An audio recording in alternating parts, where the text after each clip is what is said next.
My body was on fire.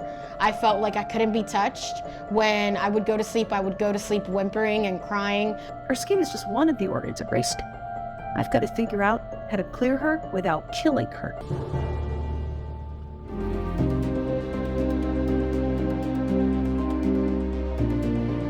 A skin finding may actually be the sign of internal pathology. I'm here to reveal it as your SkinTellAgent.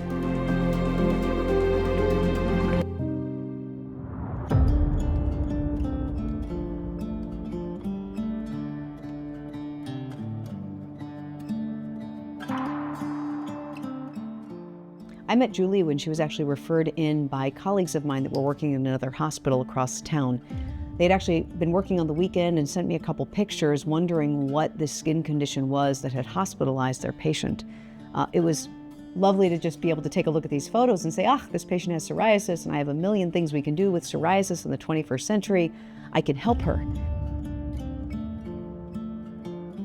I was first aware that I had psoriasis when I was about 7 years old. I was not diagnosed right away. My parents let it go on for a long time. They just weren't sure what it was. They thought maybe it was just like a skin irritation from me either being in the ocean a lot or like withdrawals from being in the ocean as well. It started out kind of spotty, kind of like just bleachy looking skin and itchy, and it started to turn into patches all over my legs. This beautiful young woman, Julie, is struggling with not just 70% of her body covered in psoriasis and the sensitivity that goes with that, both physical sensitivity and the limitations on what it's meant for her quality of life. Itching, burning, stinging, even in some ways, I think, embarrassment in certain scenarios. And you learn about this when you talk to patients that struggle with this disease, is that psoriasis really is a very multidimensional disorder. It impacts obviously the visual changes on the skin that can be seen. Also happens to be a diagnosis that's associated with several other comorbid illnesses. Patients with psoriasis have higher rates of mental illness, heart disease, inflammatory bowel disease, and the symptomatology of the disease itself is incredibly burdensome. My body was on fire. I felt like I couldn't be touched. When I would go to sleep, I would go to sleep whimpering and crying. I'd put all kinds of different medications on my skin to try and help alleviate that fiery feeling. But it also doesn't help when it's on every inch of your skin. I'm someone who gets distracted by things easily. So if I'm itching, I'm gonna fixate on my itching. If my scalp is covered, I'm gonna fixate on itching my scalp. It really, really affected my self-imagery. The way that I saw myself in school, the way that for a long time as a child, I would avoid looking in the mirror. I told my partner at the time, how can you love me? Like, how do you love a face like this? How do you love someone whose body is like this? And I was at this point in my life where I don't usually let things take me down. But goodness gracious, I was feeling extremely heartbroken and just at a loss in my life as to what to do with my condition. That's because I was also dealing with another condition at the same time.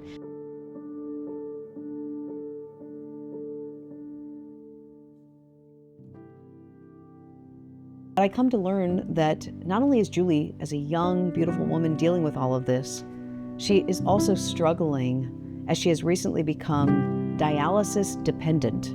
Her kidneys have failed.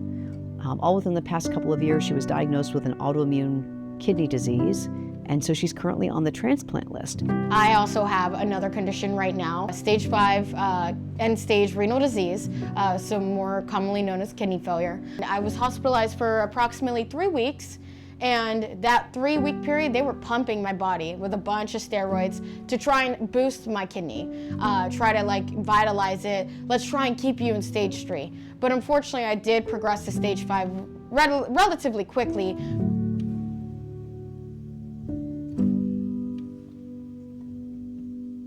So that repertoire of, we have the world at our disposal that we could use to treat her became a very quick transition into not just treating a disease state, but treating a person.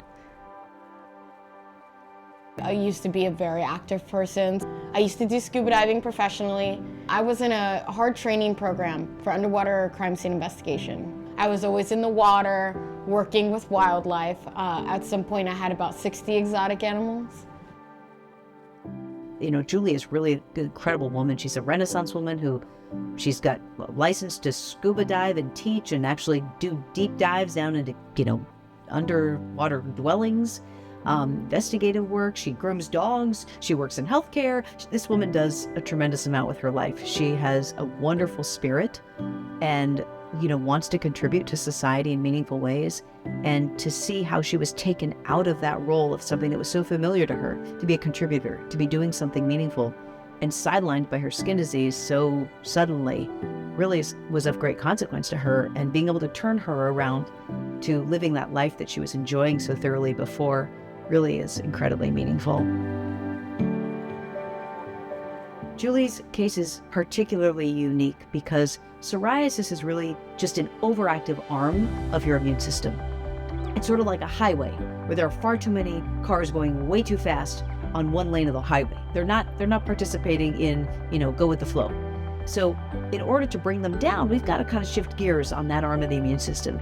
But what's interesting for Julie is she's going to have to receive a kidney, somebody else's kidney. And in order to receive it and not reject it, there are other parts of her immune system that are also going to have to be reduced in their functionality. Otherwise, her body's going to recognize it as a foreign object and attack it. So I had to choose an agent that was going to manage her psoriasis and being able to bring down that lane of the highway, right, without interfering with other flow that could leave her too immunocompromised in the end. So you're getting a ton better right now. This is amazing. We're seeing this change, that the scale has completely diminished, and now the thickness of the plaques, and ultimately, this discoloration that's left behind is going to be much better. It's extremely important that I have a dermatologist that takes the care in knowing that this medication is not going to interact with this medication, because with dermatology medications and kidney failure medications, so you have to be very careful throughout your treatment, and that is why Dr. Ackerman has shown so much appreciation for that and understanding, to where she's coordinated with my own surgeon and my own nephrologist as well. And I think that that's been the best experience I've had thus far, especially with, I take my condition seriously, so the urgency is something that I need from my caretakers and the people that I see in my life. Seeing Julie's response to treatment just 3 weeks after her first dose of a medication was almost like mind-blowing.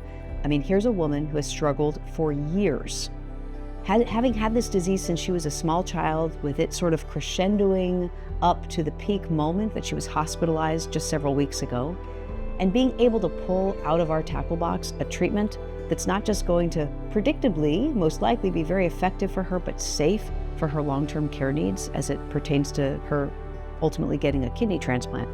But to have it work so quickly and to have it be able to change her experience in life, have her be able to look in the mirror again, or be intimate with her partner, or go swimming, or scuba diving, or play rugby maybe, is really just, it's the beauty of medicine and healthcare and what we can do.